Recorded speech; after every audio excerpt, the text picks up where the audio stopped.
Welcome back, everybody, to the Little Less Fear podcast. Continuing the month of nutrition, physical therapy, movement, and how it's also important for us to continue for a long, healthy longevity. I've got today Marcus Davis. He is a physiotherapist. Welcome, Marcus, to my show. How you doing?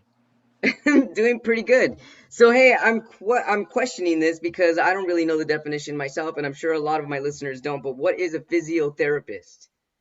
Okay, so a physiotherapist is basically like we can't call ourselves physical therapists, right? And there's certain things that we can't do that they do.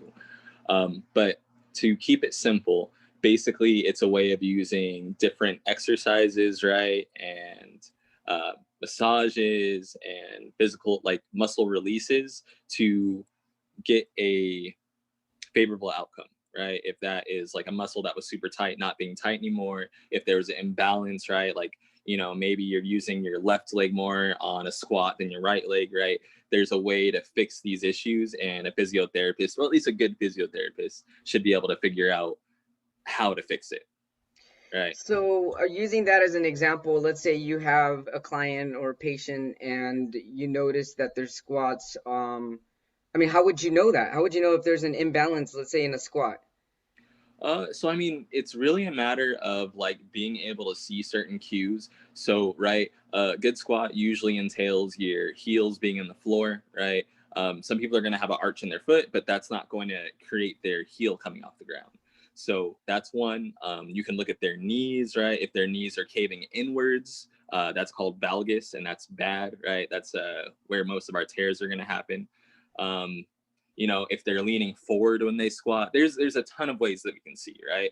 And also all those different things I just mentioned, right, are different things that I would see, right? Different muscles that I can see are weak or being overpowered by something else.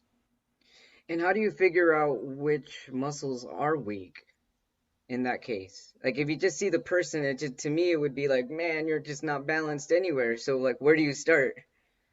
So I mean, at least for me, I usually start with mobility, right? Like trying to create some kind of standard mobility for the patient or client. But for example, like if someone's squatting and their knees are caving in, that usually means that they have weak glutes, right? And that's like your butt muscles. And you think that we use them all the time, but you'd be surprised that a lot of people are really quad dominant, right? They've learned how to operate without using them, and that causes problems. Oh, wow. That seems really challenging to try to figure out how to balance somebody's body out. It is, but it also isn't as it. There are people that are harder, but there are certain conditions that create like a surplus of like one type, right? So the fact that like a lot of people work office jobs. I mean, like my full time job, right? I sit in a chair for 7 hours a day, Yeah, right? and that can Like start making things unbalanced already. right. So a lot of the people that we're seeing are going to be people that have like a tilt in their pelvis that's unfavorable to their lower back, right? So Yeah. knowing little things like that, right, being able to pick out trends definitely helps. But every once in a while, you will get someone where you're like, "Damn, I don't understand like why you're hurting. I'm gonna figure it out, but like it's not clear cut. It's not like I can just look at you and be like, "Oh, dude, you have an office job, huh?" You know what I mean? Yeah, it's not like you can get one of those balancers when you're doing construction and like put it on someone and be like, okay, this is I mean, this is right. and that's the thing, right? Physical therapists like can actually lay you down and can feel your hips and be like, "Oh, damn, like you're off." You know what I mean? And that's like the next level. That's like they're doctors at that point, right? They're Uh-huh. doctors of physical therapy. Yeah. So then, with physiotherapy, do you also work with, is this just for people like everyday people or people that also had like operation surgeries and stuff like that? I mean, is it like a broader spectrum, or is it just like It for really is. sports? So everyone has asymmetry, right? Like that's just a fact of life. Even professional athletes, like they look great, right? They're buff, like they're huge, but even they have asymmetry. Um, it's for everyone. I guess that's what I'm getting at, right? Like, Yeah. you know, even at like the top of the line, right? There's still things you can improve on. And then, for people that like got out of a car accident or have a knee injury or something, right? Like they Yeah. still need someone, or they need to have the knowledge to be able to fix it themselves, right? Right. So that's really where a physiotherapist or therapist steps in. And physiotherapy combines massaging as well. Yeah, there's like a lot of like myofascial release therapy, things like that. Some really good physiotherapists and therapists use scraping, right? So that's literally where they're like scraping the fascia of your muscles, trying to release muscles that are too tight. If you've never tried that, you honestly should. It's painful, but it works really well. Like it's How do like they instant. scrape? What are you using to scrape with? It it looks so it looks kind of like primal, to be honest. Like it looks like a club, like a bone club almost, and they're just scraping it along your body, right? Wow. And it does not feel that good. Like in certain areas, right? It really really sucks.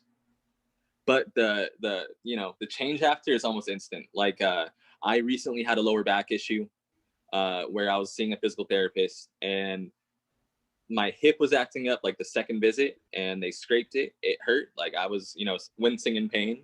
But literally after 5 minutes of them doing that procedure, I was able to move my leg around in places that I wasn't able to do it for like 3 days. So, So how did that scraping work? What did it do exactly to the muscle or the so if tendons there, or whatever? so right, fascia is basically like, if we're gonna keep it simple, right? Think of it as like if there was like dust between your muscles, right? And that dust between your muscles is causing them to like lag, like they're slower, they're uh they're lethargic, right? Like I'm trying to like keep it simple here, right? What the scraping does is it's like cleaning out the overgrown fascia in your muscles to create more, I guess, latency, right? Hmm. um so it kind of just allows you to be a lot more loose after. So it it's gets it's rid of almost like like the if you were to buildup. say that again. It gets rid of like a buildup type thing. Yeah, it's honestly like, especially like a lot of us, right, that sit at computers, right? We have super tight anterior deltoids because we're like this all day, right? We're on Yeah, the computer, shoulders are forward, right? If you're there for hours, you don't even realize it, I'm doing right? that right now. You're I'm doing like, it right now. yeah. Right? So um those muscles, right? And getting those scraped would suck. Like I'm just being real. They would suck because they're a small muscle group, and that's like a bone club just going over and over. Damn. So it But feels like a burn. no, it feels like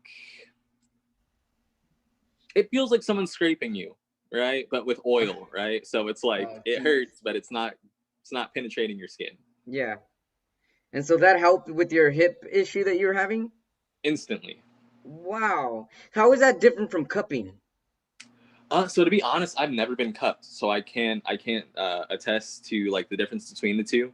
Um, this like like with my own experience. Mm, But I assume cupping is kind of the same deal, right? Like you're trying to break up areas that have gotten super tight. yeah.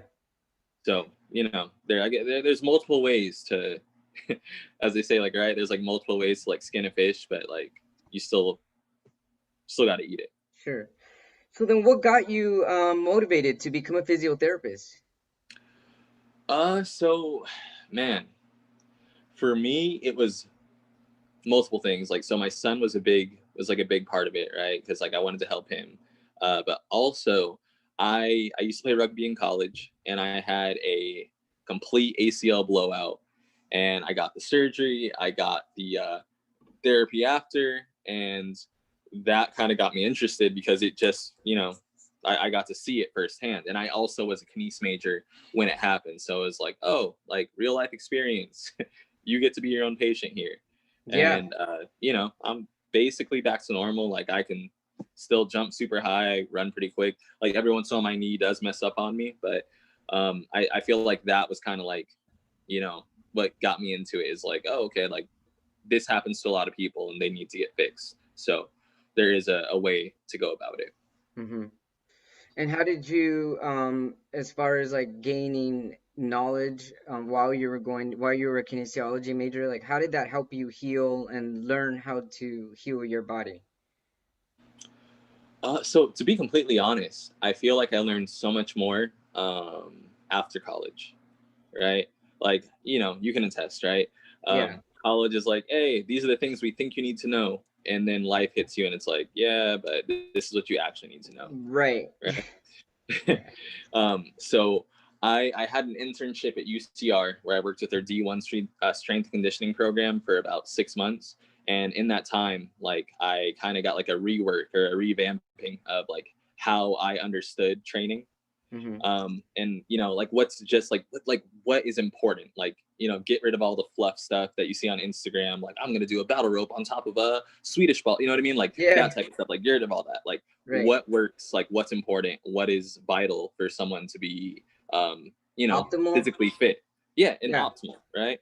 um so that helped a lot. And then just experience, right? Like you meet Hmm. people that are, for example, right, like you meet someone that has like the body type you want and you're like, hey man, what are you doing different than what I'm doing, you know what I Right. mean, right? That type of stuff.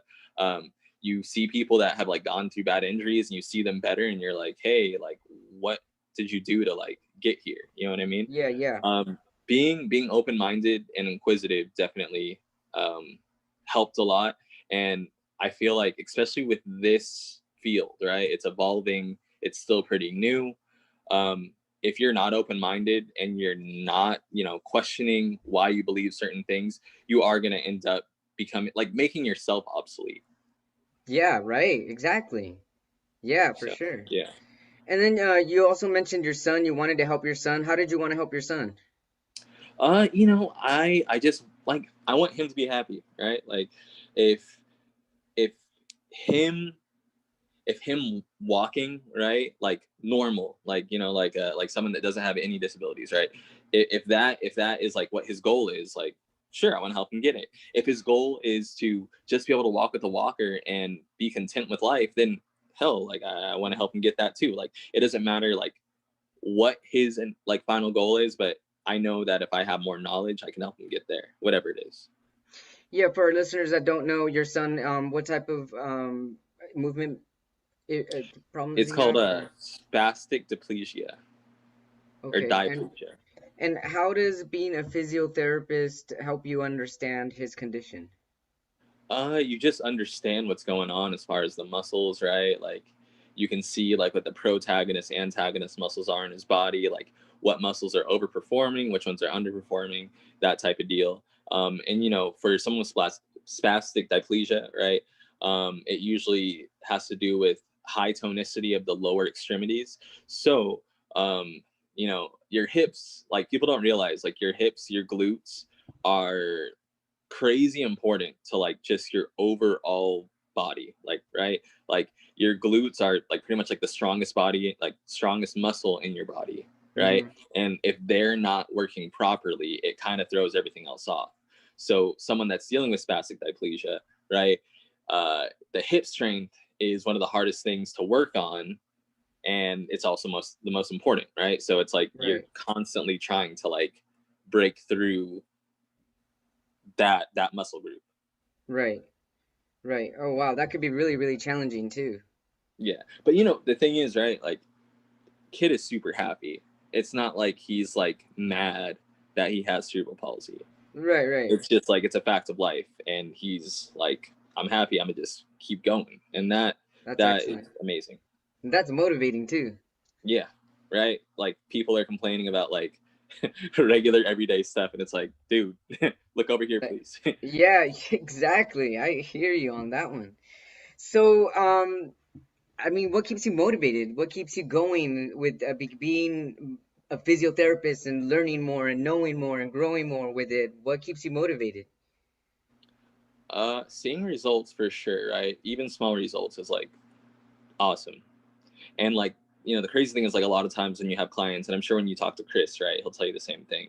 A lot of times you'll have clients and like they accomplish something and you're like way more hyped than they are, just because you realize like what happens like on a physical level. You know what I mean? Yeah. Can you give Right. me an example of a time where you had like a patient or a client and you were stuck somewhere and then you finally saw some type of progress and you were like, "Oh, hell yeah." So I had this client, we'll say that her name is like Lynn, right? and she got into a super bad car accident to the point where like they had to remove her elbow joint. Oh my goodness.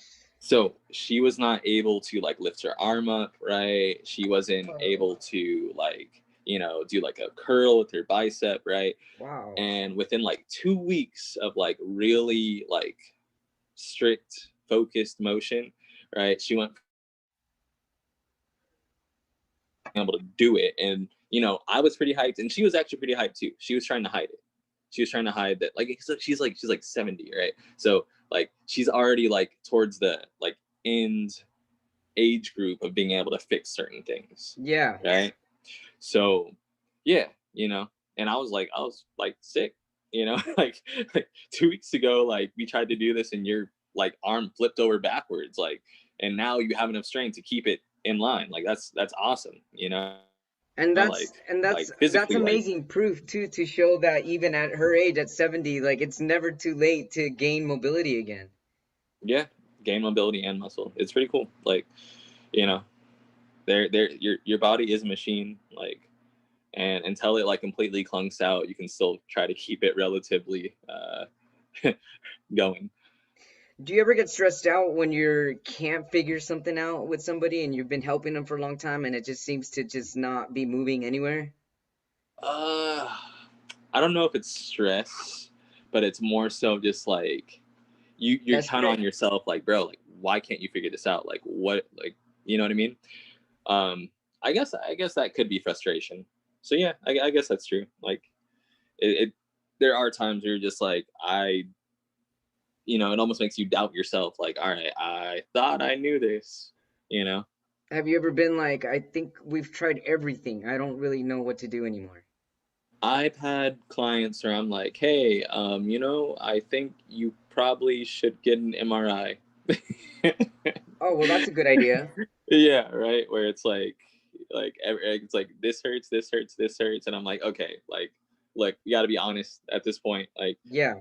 do you know what's going on? Because I can only see so much, Mm-hmm. right? I had a client where like she got into two car accidents within like a month, and we're doing a session, like she's like wincing in pain through like every single exercise, and I'm like, yeah, like, hey, you know I think you should probably take a break for a bit. You know what I mean? And it sucks Yeah. to have to say that, but yeah, there will be times when that happens, and that, um, you know, having to defer to like sending someone to get like medical care is happens. Oh, yeah, totally. So, yeah, I want to know, I guess, how and why is physiotherapy so important?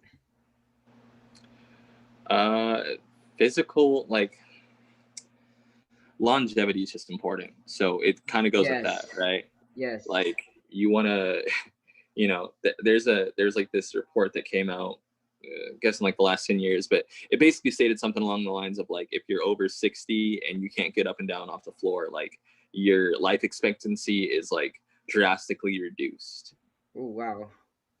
And like, it seems so simple, but think about it, right? Like, you see those life alert commercials, right? Yeah. Someone falls down, breaks their hip. Could be like a sentence for someone. You know what I mean? Oh, for sure. Um, yeah, it's just physiotherapy, right? As well as like physical fitness, wellness, all those things, like they're all kind of like intertwined. Like, you need all of them to live a good life, or like at least like a long life. So, how can physiotherapy optimize your life or your physical performance, or either one or So both? that really comes down to, if like, if you want someone to, look at you and really be able to break down, like, hey, like, I know you're feeling this, but we can make you even better, right? Like, I know that you like to do things this way, but let's see if we can do this. It's going to be more efficient, right? It's going to be more functional. And, that little bit of back pain that you feel when you're squatting, like, maybe we can get rid of that. That's awesome. Thanks so much for motivating all of us about physiotherapy. This has been really, really amazing. There's things I didn't know. Thank you so much, Marcus, for sharing all your information. I'm wondering, where do you go from here? Has it been hard with the pandemic? Like, how can you see clients and patients? How have you been doing it? So I was training a couple people during the pandemic. I would like schools are closed down, so I'd be like, hey, we're gonna bring all my weights to the school parking lot and Yeah. we'll just work out there. So to be honest, like the pandemic kind of hit me like hard at first just because, like lost my job. Uh, Baby was due like a week, into Hmm. it. But overall, like things are good, man. It took some time, but like I have a job now that like I'm getting paid more than like I've ever gotten paid before, which is Hmm. amazing, right? I work from home. I'm able to Great. like see my kids all the time. So yeah, life's good. That's great, Marcus. Thanks so much for your inspiration. Everybody, this is Marcus Davis, physiotherapist. He's motivated me to continue to keep moving and continue my own physiotherapy. I'm definitely looking forward to reaching out with you and getting Oh, a yeah, book definitely. started, which would be incredible. Thanks so much for your time, Marcus. Love you, man. We'll talk soon. Love you too, bro. Thanks, man.